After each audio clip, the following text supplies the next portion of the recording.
Hey gang, it's Dr. Jeff Myers. Welcome to the Dr. Jeff Show. On this show, we interview major thought leaders in every area of life to talk about how worldview changes everything. My guest today has an incredible story, not only about how she came to know Jesus, but how she narrowly escaped death under the Romanian communist dictator, Nicolae Ceaușescu. I'll let her tell her incredible story. I'll only hint at it now in the title of her book, which is called Saving My Assassin. Virginia Prodan is a human rights lawyer fighting for religious freedom here and abroad, and will tell us about the deadliness of communism from firsthand experience. Let's dive right in. Virginia Prodan, welcome to the Dr. Jeff Show. Thank you so very much for having me, Dr. Jeff.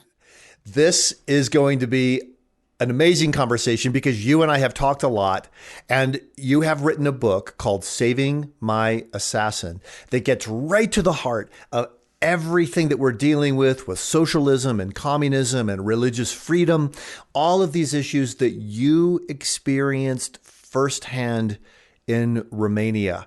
And I don't want to give away too much, but the title of the book, Saving My Assassin, literally goes back to the Romanian regime being so irritated with you as a human rights lawyer that they set out to kill you.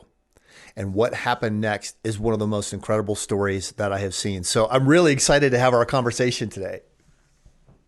Me too. I hope that we will cover everything that will be important to your audience. If not, I know they will read the book and they will find out everything about it. But we will try the best. We will do our best, and we'll put lots of information in the show notes so that if people are interested in getting more information, they will be able to do that and find more of the details. But I'd like for our audience to get to know you a little bit personally before we dig into that part of your story. You did not grow up as a Christian. You grew up in Romania, but you did not grow up as a Christian. But then even in that communist country, you became a human rights lawyer to defend Christians. So tell us a little of what was going on in Romania at that time and how your personal story developed.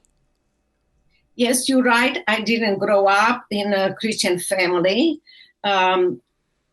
The earliest memories that I have from maybe the time that I was 6 years old, I remember my parents being politically correct outside of the home and doing everything that the government will ask them to do in a sense of giving away their rights.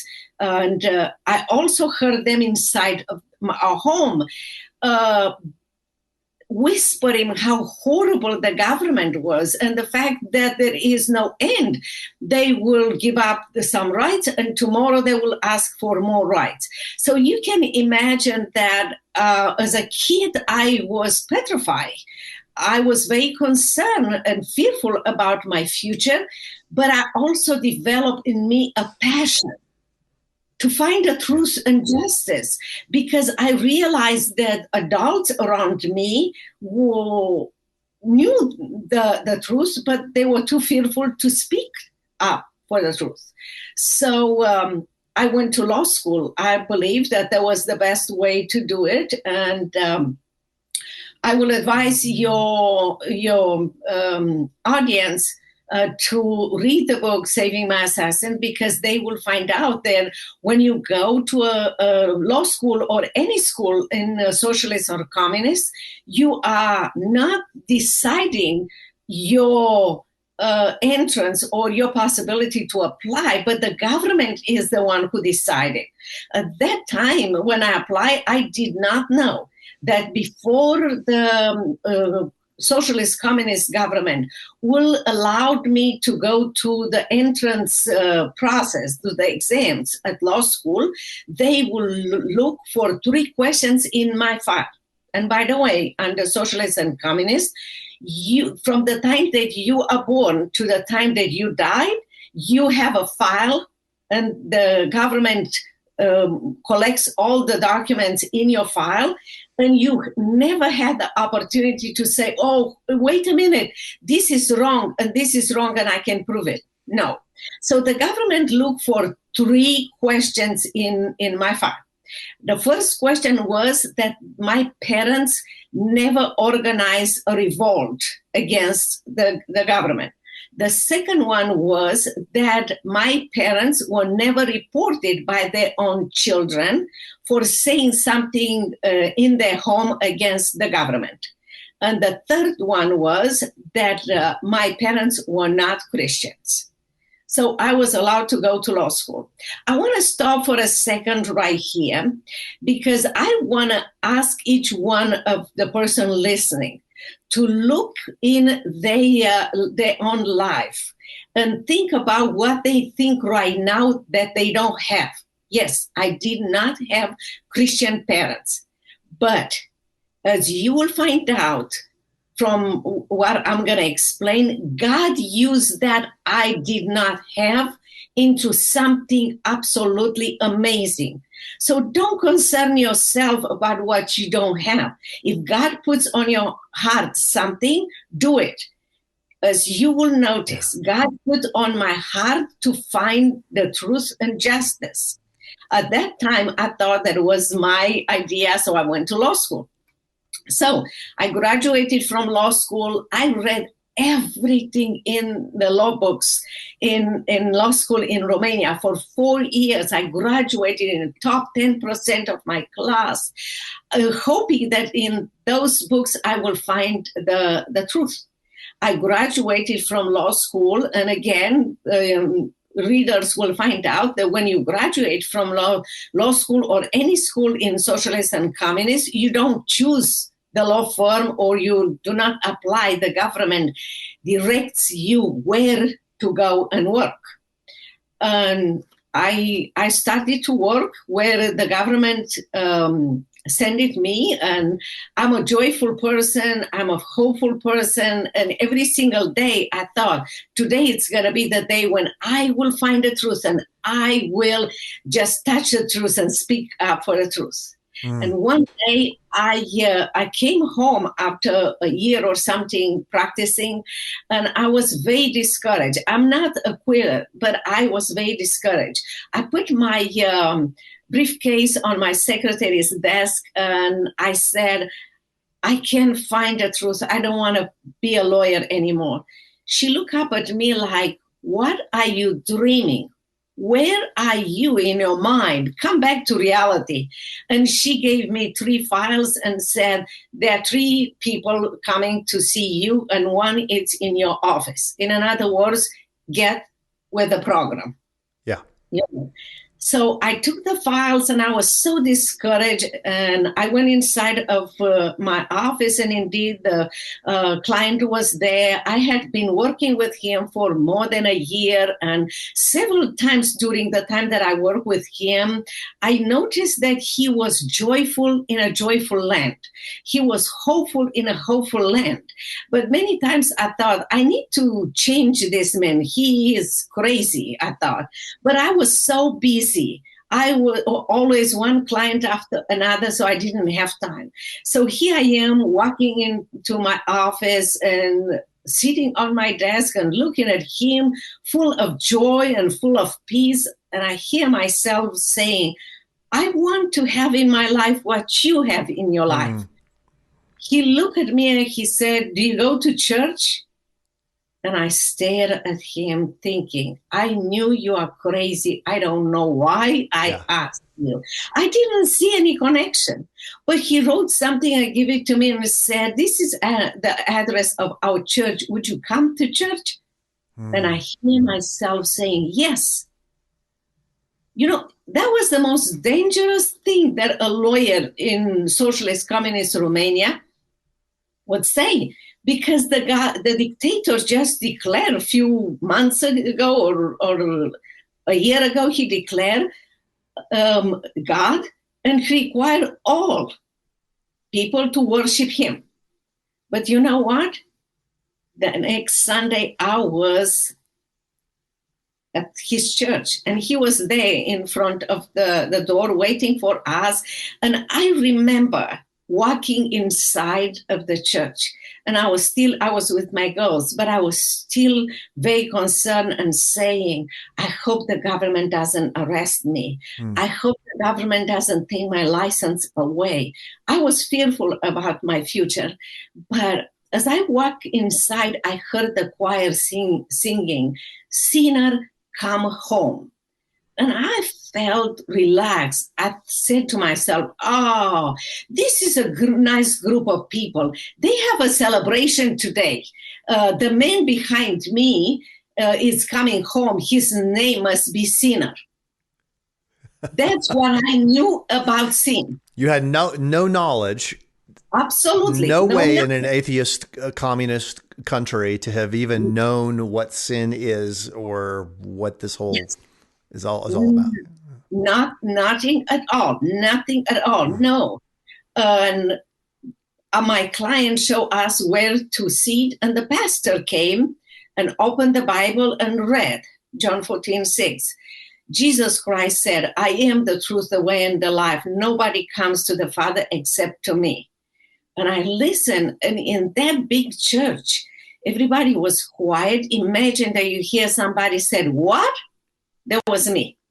Because finally somebody said, Virginia, I am the truth. Yeah. And that day I accepted Christ as my Lord and Savior. And I realized the sinner come home was a celebration for me. Yeah. Not for anyone else.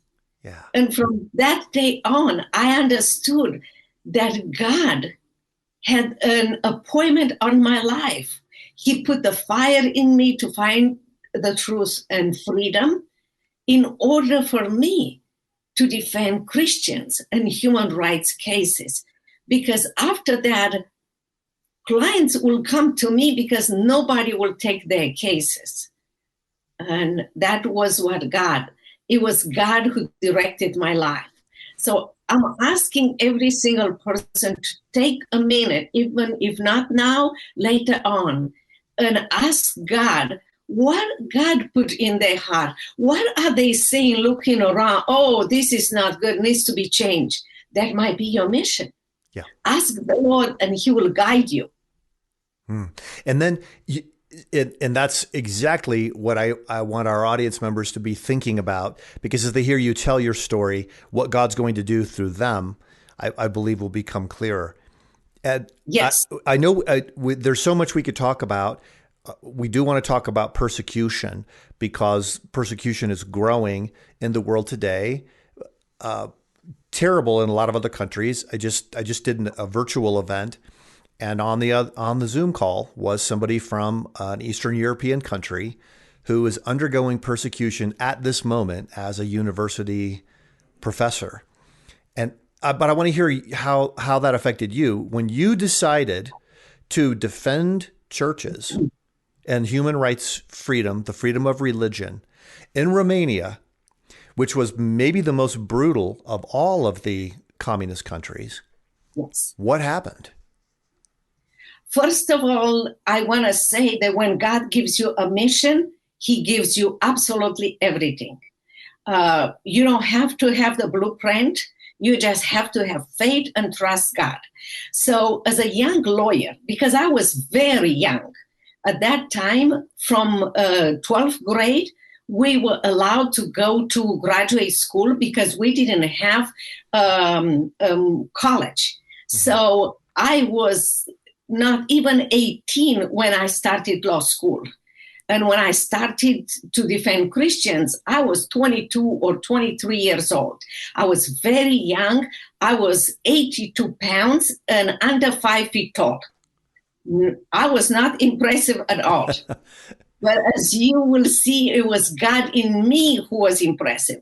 So as a young lawyer, what do? First of all, you look around and see if there is a law who protects, Christians and people speaking up. So God does amazing things. United States of America and Ronald Reagan gave Romania the most favored nation status attached with respecting the human rights. You also have to know that the socialist and communist country works on lies and works on lying to people in any way possible.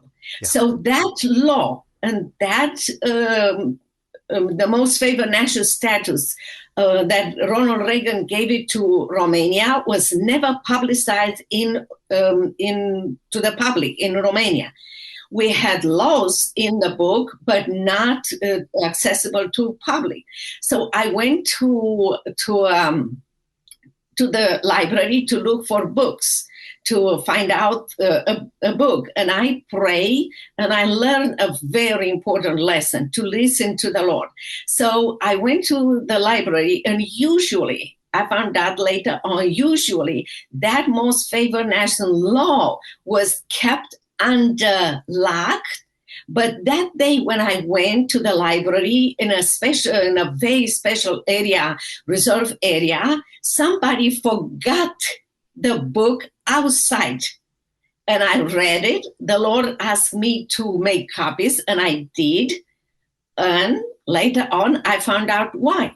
Because when I started to defend Christians, like Christians who will share the Bible from one church to another for vacation Bible school will be arrested, or Christians that will want to watch the Jesus movie in their own home, and somebody from their home betray them and call the police, the police will come and arrest them, arrest the parents, and tell the children to orphanages, never to be seen again. Churches will be demolished because the government will not give them permission to keep up the church. So I started to defend those churches and Christians, and I will never forget the first reaction of the judge and prosecutor when I said, we have laws in the book and you have to respect them. They look at me like, you're crazy, you don't know what you're talking about. And I remember that the Lord asked me to make copies. So I went to my briefcase and I gave it to them, and they turned red. Oh, they were so furious. And the judge said, we have to look at those laws, he said, and make a decision, and we will make a decision tomorrow morning about the case. Well, late in night, I did what the government told us that we cannot do it, but there was not a law against that. And they said that we cannot listen to Voice of America and Free Europe. And I listened after I put my kids to sleep because I wanted to know what's going on around the Berlin Wall. So I'm listening to all the news and everything, and all of a sudden I realized that I became news. They were telling about what I did in the courtroom and how I gave documents to the judge and everything. And I was very, very happy that the world knew about. But in the same time, I was fearful because I knew that government Securitate was outside of my door, and they were able to come at any time and arrest or kill me, pretending that I am a spy for America. Right. So to kind of give a little bit more context here, Romania had the dictator had no intention of following human rights law. But he did want the most favored nation trade status so that he could become wealthy off, even though everybody was supposed to have their fair share. He wanted to become wealthy off of stealing American secrets and so forth. And that status is what you used then, because they had to agree to do certain things in the country. And you took that agreement and said, this is what you have agreed to do. Yes, that is correct. They needed you out of the way, I guess, is the next thing. So you're this young lady with a couple of kids, and they needed you out of the way because you had pointed out the central contradiction that would ultimately bring down this regime. Have I got that about right? Yes, not only that, but unknown to me, my cases, because I forced them to give me, to release my clients that were arrested for Bibles and so forth. Congressmen like Christopher Smith and Frank Wolf will come to Romania and will talk with me. United Nations reports will have my cases about violations of human rights, United States Department of State. So the dictator was exposed. Yes, he was determined to make me disappear. And this leads to the most tense moment in the book that you write.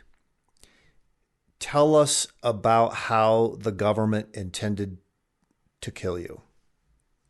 They, first of all, they arrested, beaten, tortured me every single day, asking me to stop, asking me to sign papers saying that I'm not mentally capable, that I invent things and everything. And I said no. And in the interrogation room, I learned the power of God and loving your enemies. Full of blood, as the Lord asked me to share his love with them. I remember saying, I don't like what you are doing, but God loves you, and I choose to love you. And they will turn their heads crying because they didn't know what to do with me. Only in heaven I will know. But that was not sufficient for them. Dictator wanted me dead. So because they had microphones everywhere at home and in my office, they knew my schedule and my whereabouts. So they sent a client to my office exactly when my assistant was ready to go and pick up her kids. So she invited the new client in my office, and she left. The minute that my new client, 6'10" feet tall, heard that my assistant locked the door to the office, he pulled his jacket, took his gun, and pointed to my face and said, I am not a client. I'm here to kill you. And he explained it to me, how the dictator sent him, how he's going to kill me, and why, and so forth. I was fearful. I thought that was my last moment. My knee was shaking, my stomach was making noise. I heard my heart in my ears. It was so much noise inside of me, but also so much noise from him, because he was continually screaming and saying how he's going to kill me. And in all this noise, I heard the whisper of God saying, share the gospel. Wow. And I did. But I shared the gospel word by word, because we didn't have Bibles in Romania, or we had them for a short period of time. We memorized the gospel. We memorized lots of things. So it was very easy for me. So as I am reciting the Bible to him, I noticed that he put his gun down, his shoulder relaxed. He nodded several times, and I felt like he was melting under God's power. And as I watched, mesmerized, I have never seen something like this, the power of God's word by word, changing a criminal, an assassin. I said to myself, when I'm finished, he's going to kill me. And that stopped my thoughts. So I tried to paraphrase 2 sentences, and I was petrified, because the minute that I used my own words, he came back to 6'10", I'm here for a mission, and so forth. So I prayed like never before. And the Lord brought back the Bible verses, and to make the story short, at the end, he accepted Christ. Wow. I remember sitting there in my chair, I don't know for how long, and thinking about what happened. And not only that, but years later, years later, he came to my law office in Dallas, Texas, and I didn't recognize him. He came with a case for his son, a pastor in this area. And when he realized that I don't have a clue who he is, he showed me his Securitate ID that looked just like him. Wow. And for a second, I relived that moment in Romania. He explained it to me that after revolution, he had an accident and he went back to he enrolled in theological seminary. He is a pastor. He built a school in Romania and did amazing things that were forbidden under the communist regime. And he asked me, because I was telling him that I'm writing my memoir. He asked me if he can write a chapter, and indeed, he wrote a chapter in my book. So now you have my point of view of that day and his point of view. Yeah. And God shows us that we are people. Those interrogators, cruel, and him as an assassin, God showed me that they were just people that Christ died for them, and he used me to bring them from the tent of the enemy, Satan, the evil one, to Christ. We do not have humans enemies. We have the evil one is our enemy. But God uses us even for people that we don't like or will do bad things to us, to bring them to be a tool in his hands, that they will see Christ in us and they will be brought by Christ to the cross. Yeah. So that's our mission. Yeah. Yeah. This is one of the most amazing stories that I have heard. It changes the whole calculus about love your enemy. I mean, you were literally doing that. And this man came to Christ, who came into your office with a gun and said that he was instructed to kill you, later on became a pastor. How, and you said that you were fearful in that situation, but you pressed forward. I mean, how? Because in the pain and suffering every single day that they arrested me and beat me and tortured me in the interrogation room, those people had no idea that they were training me. Anytime they will hit my head to the table or slap me with their gun sometimes on my face, that blood will burst out of my nose or mouth, or hit me into the walls. They had no idea that they were pushing me in the loving arms of Jesus. That in that moment, when I had nobody with me, I felt God's arms around me. I heard him whispering, I love you. I am with you until the end. I realized that people in front of me are nothing but people that Christ died for them.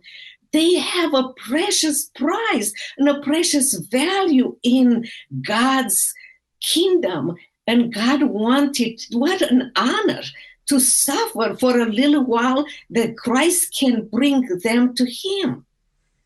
I didn't plan that. I just learned day by day that I have a powerful God, that he and suffering for him and with him was an honor and a privilege. Not that I'm looking for persecution. Nobody, none of us. But God equips us for everything that we have to go through. Yeah. Wow. Mm-hmm. I have to collect my thoughts for a minute. That's incredibly powerful of a thing to hear in a world where persecution is growing. The power of Christ is above all of it. Yes. You came from that situation. You were, and you tell about this in the book, you were rescued by the President Reagan administration and brought to the United States of America. And you came to believe through that experience that America, in its freedom and its free markets, offered you a chance that would never have happened under a communist or socialist regime to make a fresh start. Can you tell us a little bit about that part of your life? When I was in Romania and people will find out the reason why President Ronald Reagan got involved is because I got a special assignment from the Lord, and one day I received some documents, and I knew the next day I will go outside of my home. I will be interrogated and searched. So I created a pocket in my suit, and I put the documents there with the intention to give it to the American embassy later, because they will always come in the courtroom when I had my cases. Yeah. So as I put those documents in, and I went the next day, I was interrogated, I was beaten, but they forgot to search me. Wow. And I was able to give those documents to the American ambassador at the American embassy. Later on, I listened to Voice of America, I heard that President Ronald Reagan has special documents on his desk. I thought only American people can do something like this so fast. Yeah. And President Ronald Reagan decided to take the most favored nation status from Romania. And that's the reason why the dictator the next day sent an assassin to kill me. Mm-hmm. Oh. And I want to say that later on, when President Ronald Reagan found out about the assassin, he contacted, and his cabinet contacted the dictator and said, we will give you the most favored nation status for 6 more months or a year, I don't remember correctly, with one condition, to let Virginia and her family to come to America today. Our dictator said, deal, but it will happen in a month. He had a bad reason to do it, but God did not allow him to do it. What I want to say to your listener and viewers is this. I had no idea. I found out later on when I met President Ronald Reagan about this discussion. But I want to say, when you follow Christ and you do what he's saying, remember, you are a child of God, and God will put the most powerful person in the world to protect you. He did it in my case, and shows the character and the power of God. And he saved me. I came to America empty-handed because the government kept everything that I worked for 12 years as a lawyer. And I came with my kids and my husband. Later on, my husband left us, and at that time, I didn't know one word in English. I didn't have any money, but God helped me to learn English, to find work, and to go to law school, to SMU here in Dallas, Texas, and graduate from law school and built my law firm. I raised 3 kids who went to very good school. The first daughter, SMU, the second daughter, Harvard Law School, and my son to Air Force Academy. And not only that, but they served the Lord and they honored the Lord where they work now as business people in their area. America is the best country in the world. It's not perfect because we are not perfect, but offers everyone who wants to rebuild their lives. And now I go and speak all over the world in America and all over the world. about what God can do in one life.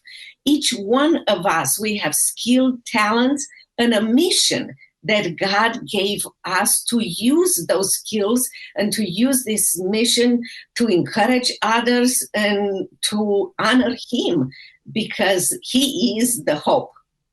He is the hope, and He can use us. He used me to change Romania from a socialist country to a capitalist country, a democratic country, and He can use each one of us to change our school, our area, our business, our neighborhood for His kingdom. The power is in us. We don't have to wait for someone else to do it. We have to do it with the skills and talents that He provides, and He will provide the rest. Yeah. Do you, as our students grow up, they leave Summit Ministries, they're going into the workforce in all these different areas. And your son is one of our graduates, very proud of him. Do you see the socialist communist threat reviving in our country in our time? A lot of people are talking about this, and I'm just curious what your perspective is. Yes, I see it, but I want to say it. Maybe I never said this to you. And I want to say that you are doing an excellent job. And I spoke several times to your place at Summit Ministries in Colorado Springs. And you know what? Several times I received emails from your students saying that they bought books for their professors. And for their classmates, they read it, and then they talk with their professors. And they said, look what socialists and communists is all about. And many of the professors changed their minds. In fact, they said it was only one. And one of your students said, sir, this is her business card. She is a living person. You can call her and talk to her about everything that you don't believe us. So I believe that the students that still believe in socialists and communists are the people that never traveled to a socialist country. They never heard about someone to tell them about. They believe in the lies that everything is free. When the government gives you something, that they control you 100%, and you become a puppet in their hands, and you hate your life. You don't have freedom at all. You are just a puppet in there. The government has control on products and area. They will dictate where you live, where you go to school, what you say and what you cannot say. In fact, one of my clients was put in Romania, was put in psychiatric hospital, and he said that was the only place where I was allowed to speak the truth, because they consider me crazy. So I don't think that if young people know and understand correctly the implication of a socialist and communist system over our freedom, that they will agree to build something like this. But everywhere where I went, in a conservative or non-conservative school or environment, in the beginning, I had seen some of the students being restless, like, oh, let's see what you're going to tell us and everything. And then many of them courageously will stand up and say, ma'am, nobody told us about this part of the story. You lived it. We don't want to create something like this. And I'm very encouraged. We just have to be very active, like a ministry. It's active and training the student, training the parents, training everyone. I want to share one thing that one of your students called me and said to me. He was not part of the student that was in college, but you do also training for adults. Yes. Okay, so one of the person that you train did the following. This young person called me and said, I just went to visit my aunt, And we had a great time, and I was at the door ready to leave. And she came, hold on, just 1 second. She gave me your book, Saving My Assassin. Yeah. And she said, you know what? I read this book, and it sounds interesting.